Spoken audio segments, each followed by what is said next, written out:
강남의 한 도로입니다. 중심을 잃고 쓰러진 한 외국인이 많이 다친 것 같습니다. 그 외국인 옆으로 한국인들이 다가와 도움을 건네고 있는데요. 무슨 일이 일어난 걸까요? 사연을 바로 시작하겠습니다. 안녕하세요. 저는 데니스 모리슨입니다. 서울의 한 대학교에서 영문학을 가르치고 있는 교수입니다. 제가 처음 한국과 인연을 맺게 된 것은 2004년 봄이었습니다. 그때만 해도 저는 시카고 대학의 평범한 교수였고 한국은 그저 지도에서나 보던 먼 나라였습니다. 아시아 문학학회가 서울에서 열린다는 소식을 들었을 때 솔직히 말씀드리면 그다지 관심이 없었습니다. 하지만 제 지도 교수님이셨던 윌리엄 스미스 교수님께서 한국의 현대 문학에 대해 극찬하시며 꼭 한번 가보라고 권하셨죠. 그렇게 저는 3주간의 일정으로 한국행 비행기에 올랐습니다. 인천공항에 처음 도착했을 때의 기억이 아직도 선명합니다. 깔끔하게 정돈된 공항과 친절한 안내원들, 그리고 어디서나 느껴지는 빠른 템포의 리듬. 시카고와는 전혀 다른 분위기였습니다. 처음에는 그저 신기하기만 했습니다. 학회는 강남의 한 호텔에서 열렸습니다. 첫날 일정을 마치고 저녁 무렵 근처를 산책하기로 했죠. 한국의 도시 풍경을 더 가까이서 보고 싶었거든요. 높은 빌딩들 사이로 수많은 사람들이 바쁘게 오가는 모습이 인상적이었습니다. 그런데 그날따라 바람이 유난히 거셌습니다. 나중에 알고 보니 꽤 유명한 강남 바람이었더군요. 길을 지나는 순간 어지러워졌고 갑자기 불어온 강풍의 중심을 잃었습니다. 그리고 그 순간 제 인생은 완전히 새로운 방향으로 흘러가기 시작했습니다. 어지러움과 함께 옆으로 휘청거리다가 결국 보도블록에 머리를 부딪혔습니다. 당시 저는 45세였지만 평소 건강에는 자신이 있었죠. 하지만 그날의 사고는 꽤나 심각했습니다. 쓰러지면서 왼쪽 관자놀이를 강하게 부딪혔고 잠시 의식을 잃었던 것 같습니다. 머리를 부딪힌 후의 기억은 조금 흐릿합니다. 하지만 그 순간 주변에서 일어난 일들은 20년이 지난 지금도 선명하게 기억납니다. 제가 쓰러지자마자 주변에 있던 사람들의 반응은 놀라웠습니다. 가장 먼저 한 중년 신사가 달려왔습니다. 그는 고급스러운 정장 차림이었는데 망설임 없이 자신의 베이지색 코트를 벗어 저의 몸을 덮어주었죠. 봄이라고는 했지만 아직 쌀쌀한 날씨였는데 그는 자신의 체온이 담긴 옷으로 낯선 외국인인 저를 감싸주었습니다. 그 옆에는 간호사로 보이는 젊은 여성이 있었습니다. 퇴근길이었던 것 같은데 자신의 가방에서 물티슈를 꺼내 제 이마의 상처를 닦아주면서 119에 신고를 했습니다. 그녀의 침착하고 전문적인 응대는 제게 큰 안정감을 주었습니다. 또 다른 중년 여성은 제 다리를 주무르며 혈액순환을 도왔습니다. 외국에서 살다 오신 경험이 있으신 중년 여성분은 능숙한 영어로 제 상태를 체크하시는 모습이 아직도 기억납니다. 주변 상점에서 따뜻한 보리차를 가져다 주신 분도 있었고 지나가던 어떤 분은 주머니에서 핫팩을 꺼내어 손에 쥐어주기도 했습니다. 그때는 정신이 혼미해서 잘 몰랐는데 나중에 들으니 그분은 퇴근길에 우연히 지나가던 회사원이었다고 합니다. 구급차가 도착할 때까지 10명도 넘는 사람들이 저를 도와주었습니다. 아무도 서로 아는 사이가 아니었음에도 마치 오랫동안 준비한 것처럼 완벽한 팀워크를 보여주었죠. 누군가는 차량 통제를 하고 또 다른 이는 제 소지품을 챙겨주었으며 심지어 제가 묵고 있는 호텔에 연락까지 해주었습니다. 구급차에 실려갈 때 그분들은 걱정 마세요. 잘 나으실 거예요 라며 격려의 말을 건네주셨습니다. 지금도 가끔 생각합니다. 만약 그날 시카고 거리에서 제가 쓰러졌다면 어땠을까요? 물론 그곳에서도 누군가는 도와주었겠지만 그토록 많은 사람들이 자발적으로 나서서 낯선 이방인을 돕지는 않았을 것 같습니다. 한국의 공동체 문화라는 것을 그때 처음 느꼈습니다. 그것은 책으로 배울 수 있는 것이 아니었습니다. 직접 경험하고 가슴으로 느껴야만 하는 것이었죠. 병원에서의 경험은 제게 또 다른 충격을 안겨주었습니다. 사고 당일 밤, 저는 강남의 큰 병원 응급실에 누워 있었습니다. 의료진들의 전문적인 모습에 놀랐지만 더욱 놀라웠던 것은 그들의 따뜻한 배려였습니다. 젊은 의사가 유창한 영어로 제 상태를 설명해 주었습니다. 다행히 심각한 뇌 손상은 없지만 며칠간 입원하면서 경과를 지켜봐야 한다고 했습니다. 제 전화로 연락 온 학회에서 일정은 병원 측에서 연락받아 상황을 설명했다고 귀뜸해 주었습니다.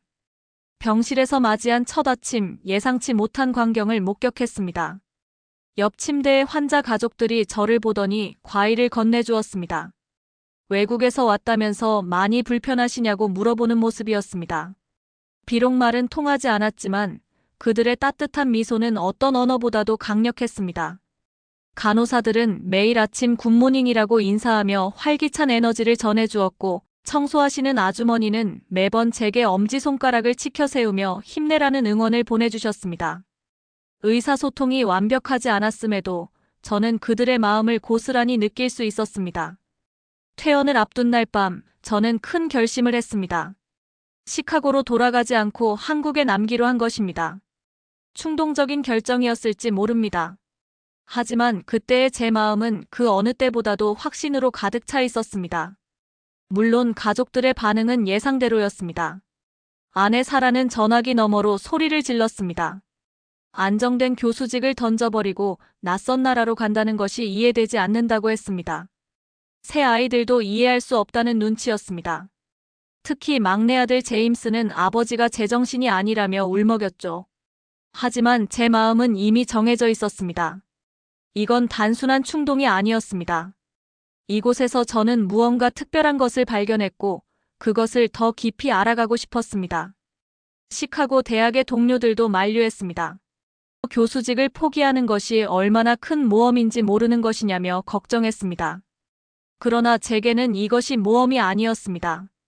오히려 제 인생에서 가장 확신에 찬 결정이었죠. 병실에서 보낸 일주일 동안 저는 한국인들의 진정성을 경험했습니다. 그들의 배려심, 전문성, 그리고 무엇보다 따뜻한 마음. 이것들은 제가 평생 찾아왔던 가치들이었습니다. 나를 살려준 나라라는 말로 가족들을 설득했습니다. 단순히 육체적으로만이 아니라 정신적으로도 제게 새로운 삶을 선물해준 곳이라고 설명했습니다. 이곳에서 저는 새로운 삶의 의미를 발견했다고 말했습니다. 한국에서의 입원 생활을 마치고 시카고로 돌아온 저는 먼저 학과 세미나에서 제 경험을 발표했습니다. 한국의 의료 시스템과 병원 문화, 그리고 제가 경험한 따뜻한 인간미에 대해 이야기했죠. 발표를 들은 동료 교수들의 반응이 인상적이었습니다. 특히 의대 교수로 계신 박사는 한국의 의료 시스템에 깊은 관심을 보였습니다. 응급실에서 신속하게 이뤄지는 의사결정 과정과 의료진들의 영어 구사 능력, 그리고 환자를 대하는 태도까지 모든 것이 인상적이라고 했습니다. 몇몇 교수들은 제가 과대 포장하는 것이 아니냐며 의심의 눈초리를 보내기도 했지만 대부분은 진지하게 경청했습니다.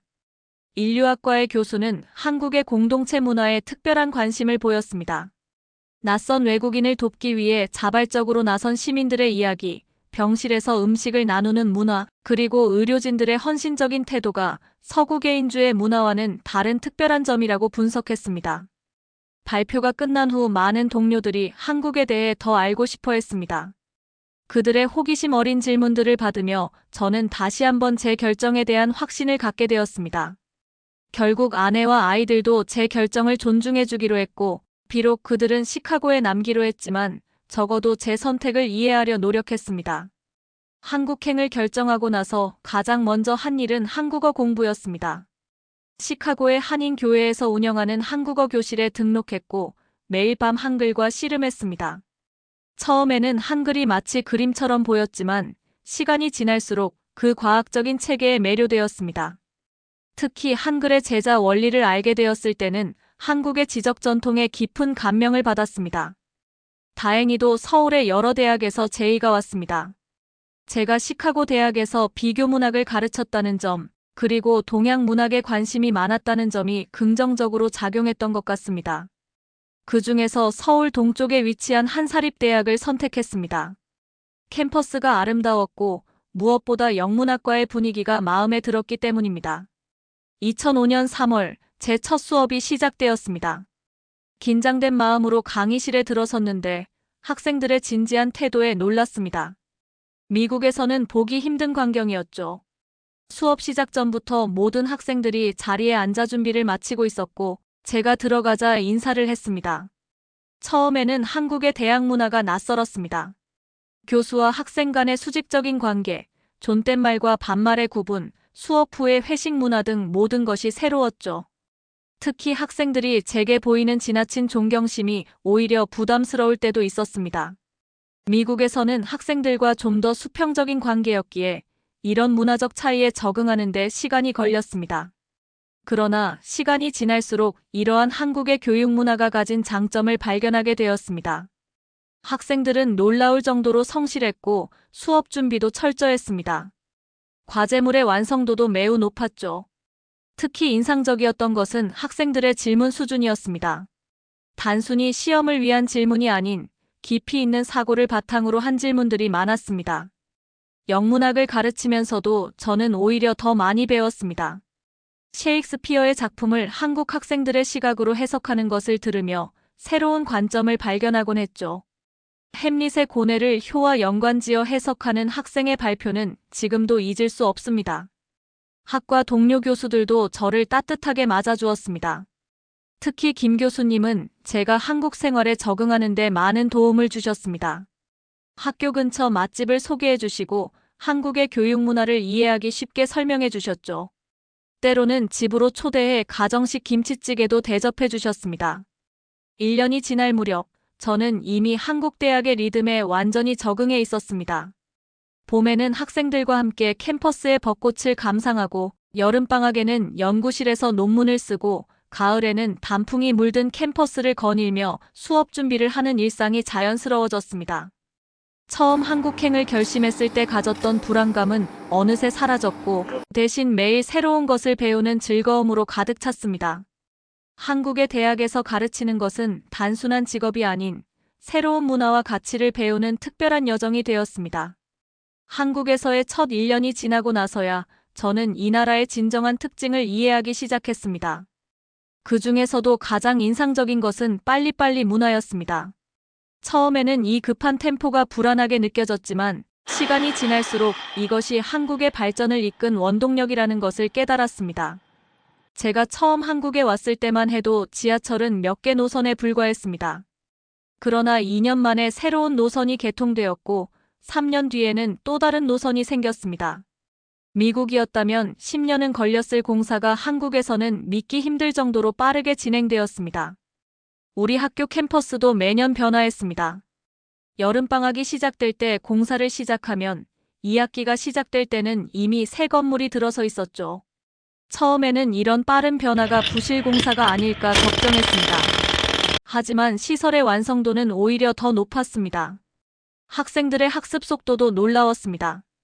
한 학기 동안 영문학 원서를 10권 이상 읽어내는 것은 기본이었고 비평문도 빠른 속도로 작성했습니다.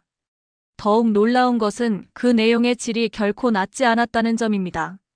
빠르게 진행하면서도 깊이 있는 사고를 하는 모습이 인상적이었습니다. 한국의 서비스 문화도 이 빨리빨리 정신을 잘 보여줍니다. 점심시간에 교직원 식당에서 식사를 하다 보면 테이블이 비자마자 바로 정리되고 새로운 손님을 맞이할 준비가 됩니다. 배달 문화는 더욱 놀랍습니다. 주문한 지 30분 만에 뜨거운 음식이 연구실까지 배달되는 것이 일상입니다. 그러나 이 빨리빨리 문화가 항상 긍정적인 것만은 아니었습니다. 학생들은 종종 너무 빠른 결과물을 내려다 실수를 하기도 했고 급한 마음에 서로 부딪히는 일도 있었습니다. 하지만 흥미로운 것은 이런 실수나 충돌을 처리하는 속도도 빠르다는 점이었습니다. 한 번은 수업 중에 토론이 과열되어 학생들 간에 언쟁이 벌어진 적이 있었습니다. 미국이었다면 이런 갈등이 한 학기 내내 이어졌을 텐데 한국 학생들은 수업이 끝나자마자 서로 사과하고 화해했습니다. 저녁에는 다 같이 호프집에 가서 웃으며 이야기를 나누는 모습이 신기했습니다. 이런 모습을 보며 저는 한국의 빨리빨리 문화가 단순한 성급함이 아니라는 것을 깨달았습니다. 실수를 하더라도 빠르게 수정하고 갈등이 생기더라도 신속하게 해결하는 이 문화야말로 한국을 이토록 역동적인 나라로 만든 원동력이었던 것입니다. 처음 한국행을 결정했을 때 아내 사라는 강하게 반대했습니다. 하지만 제가 한국에서 느낀 특별한 감동을 계속해서 이야기하고 한국의 교육 환경과 안전한 사회 시스템을 설명하자 결국 저의 도전에 동참하기로 했습니다. 사라는 시카고에 집을 정리하고 새 아이들과 함께 한국으로 왔습니다. 처음에는 모든 것이 낯설었죠. 언어도 통하지 않고 음식도 맞지 않았습니다. 특히 아이들의 학교 적응이 가장 큰 걱정이었습니다. 하지만 우리의 걱정과는 달리 아이들은 놀라울 정도로 빠르게 한국 생활에 적응했습니다. 큰딸은 국제학교에 입학했고 한국 친구들과 쉽게 어울렸습니다. 둘째는 오히려 한국의 교육 시스템을 더 선호했습니다. 특히 수학과 과학 수업의 수준 높은 커리큘럼에 매료되었죠. 막내 제임스는 한국어를 가장 빨리 습득했고 방과 후에는 태권도 학원에 다니며 한국 문화를 적극적으로 받아들였습니다. 사라도 점차 한국 생활의 장점을 발견하기 시작했습니다. 24시간 편의점, 늦은 밤에도 안전한 거리, 세계 최고 수준의 의료 서비스 등이 특히 마음에 들었습니다. 처음에는 낯설었던 김치도 이제는 맵기 찾을 정도가 되었고 주말이면 시장에서 장보기를 즐기게 되었습니다. 한국에서의 10년째 되던 해 특별한 일이 있었습니다. 막내 아들 제임스가 의대생이 되어 있었고 같은 학교 의대에서 민지라는 학생을 만났습니다. 두 사람은 서로의 문화에 대한 깊은 이해와 존중을 바탕으로 사랑을 키워갔고 3년 후 결혼에 골인했습니다. 결혼식은 한국의 전통과 서양의 예식이 어우러진 아름다운 행사였습니다. 민지의 부모님은 처음에는 국제 결혼을 걱정하셨지만 제임스가 한국어를 유창하게 구사하고 한국 문화를 깊이 이해하는 것을 보고 안심하셨습니다. 사라는 며느리의 한국적인 효심에 깊은 감동을 받았고 오히려 한국의 가족 문화를 더 깊이 이해하게 되었습니다. 제임스와 민지는 서울의 대학병원에서 의사로 일하고 있습니다. 작년에는 예쁜 손녀도 태어났죠. 손녀의 100일 잔치에는 양가 친척들이 모두 모였고 한국과 미국의 문화가 자연스럽게 어우러진 축하 자리가 되었습니다. 큰딸은 현재 서울의 국제학교 교사가 되었고 둘째는 한국과 미국을 오가며 IT 기업의 컨설턴트로 일하고 있습니다. 아이들은 모두 자연스럽게 이중 언어를 구사하며 양국의 문화 속에서 더 넓은 시야를 가진 세계 시민으로 성장했습니다. 아내는 요즘 한국의 주부들과 함께 등산 모임을 만들어 활동하고 있습니다. 주말이면 북한산이나 관악산을 오르며 한국의 산악 문화를 즐기고 있죠. 처음에는 낯설었던 한국이 이제는 제2의 고향이 되었다고 합니다. 20년간 한국에서 살면서 가장 깊이 이해하게 된 것은 한국인들만의 독특한 정서입니다. 처음에는 이해하기 어려웠던 많은 것들이 이제는 자연스러워졌고 오히려 그 속에서 특별한 가치를 발견하게 되었습니다. 한국인들의 첫인상은 참 모순적이었습니다. 지하철에서는 서로 부딪히며 급하게 움직이다가도 누군가 쓰러지면 온 승객이 하나가 되어 돕습니다. 처음 보는 사람에게 사적인 질문을 스스럼 없이 하면서도 정작 도움이 필요할 때는 먼저 나서서 손을 내밉니다. 특히 인상 깊었던 것은 학교에서의 경험이었습니다. 어느 날 제가 감기로 수업을 하기 어려워하자 학생들이 자발적으로 약을 사다 주었습니다. 누가 시킨 것도 아닌데 그날 하루 종일 연구실 앞에는 생강차며 호박죽이 쌓였습니다. 이런 따뜻한 배려는 미국에서는 경험하기 힘든 것이었습니다. 한국인들의 또 다른 특징은 집단적 열정입니다. 월드컵 되면 온 나라가 하나가 되어 응원하고 새로운 트렌드가 생기면 모두가 함께 동참합니다. 처음에는 이런 획일성이 부담스러웠지만 시간이 지나면서 이것이 한국 사회의 빠른 변화와 발전을 가능하게 한 원동력이라는 것을 알게 되었습니다. 제 아내는 한국의 카페 문화에 완전히 매료되었습니다. 골목마다 있는 예쁜 카페들, 커피 한 잔을 놓고도 몇 시간씩 이야기를 나누는 문화가 특히 마음에 든다고 합니다. 식사 문화에서도 한국만의 특별함을 발견했습니다. 처음에는 이해할 수 없었던 밥 한 끼 같이 해요라는 표현이 이제는 가장 따뜻한 초대의 말로 느껴집니다. 음식을 나누는 것이 단순한 식사가 아닌 마음을 나누는 행위라는 것을 이해하게 된 것입니다. 기술 발전에 대한 태도도 특별했습니다. 새로운 기술을 받아들이는 속도가 놀라울 정도로 빠릅니다. 제 학생들은 수업 중에도 태블릿으로 필기를 하고 과제는 모바일로 제출합니다. 심지어 학과 회식 장소를 정할 때도 앱으로 투표를 하죠. 이런 모습은 전통적인 것과 현대적인 것이 자연스럽게 공존하는 한국 사회의 특징을 잘 보여줍니다. 한국인들의 교육열도 깊은 인상을 남겼습니다. 처음에는 과도하다고 생각했던 이 열정이 사실은 더 나은 미래를 향한 간절한 희망이라는 것을 알게 되었습니다. 우리 막내 아들이 한국 의대생과 결혼하게 된 것도 어쩌면 이런 교육열의 영향이었을지도 모르겠습니다. 무엇보다 한국인들의 회복력은 놀랍습니다. 위기 때마다 보여주는 국민들의 단결력, 그리고 최근의 어려움을 극복해가는 모습을 보며 저는 이 나라의 진정한 저력을 보았습니다. 어려움 앞에서 서로를 격려하고 돕는 모습은 제가 20년 전 처음 경험했던 그 따뜻한 손길과 다르지 않았습니다. 이제 저는 말합니다. 한국은 모순된 것 같지만 실은 가장 조화로운 나라라고. 급한 것 같지만 실은 가장 정이 깊은 사회라고. 그리고 이런 특별한 나라에서 보낸 20년은 제 인생의 가장 큰 축복이었다고 말입니다. 다음 달이면 저는 정년 퇴임을 합니다. 연구실 창밖으로 보이는 캠퍼스의 겨울 풍경이 20년 전 처음 이곳에 왔을 때처럼 새삼 특별하게 다가옵니다. 책상 위에는 마지막 강의 원고가 놓여 있고 벽에는 지난 20년간의 추억이 담긴 사진들이 걸려 있습니다. 첫 수업을 하던 날의 긴장감이 아직도 생생합니다. 서툰 한국어로 인사를 했을 때 학생들이 보여준 따뜻한 미소를 잊을 수 없습니다. 지금은 그때의 학생들이 각자의 자리에서 빛나는 모습으로 살아가고 있습니다. 어떤 학생은 영문학 교수가 되어 같은 학교에서 후배들을 가르치고 있고 또 어떤 학생은 해외에서 한국 문학을 알리는 번역가가 되었습니다. 연구실을 정리하다 보니 오래된 수업 자료들이 나옵니다. 처음에는 영어로만 강의했지만 점차 한국어를 섞어가며 수업을 진행했던 흔적들이 고스란히 남아있네요. 학생들의 과제물을 읽으며 밤을 지새웠던 기억, 한국 문학과 서양 문학을 비교하며 새로운 통찰을 발견했던 순간들이 떠오릅니다. 퇴임을 앞두고 많은 분들이 미국으로 돌아갈 계획이 있느냐고 물어봅니다. 하지만 저와 아내는 이미 결정을 했습니다.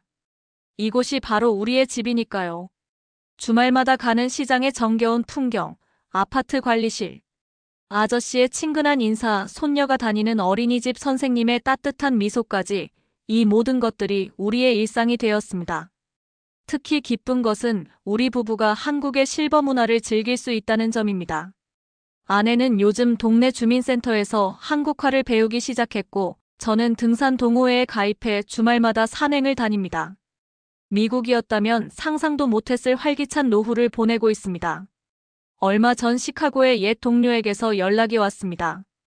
20년 전 제가 한국행을 결정했을 때 많은 걱정을 했던 그는 이제는 제 선택이 옳았다는 것을 인정한다고 했습니다.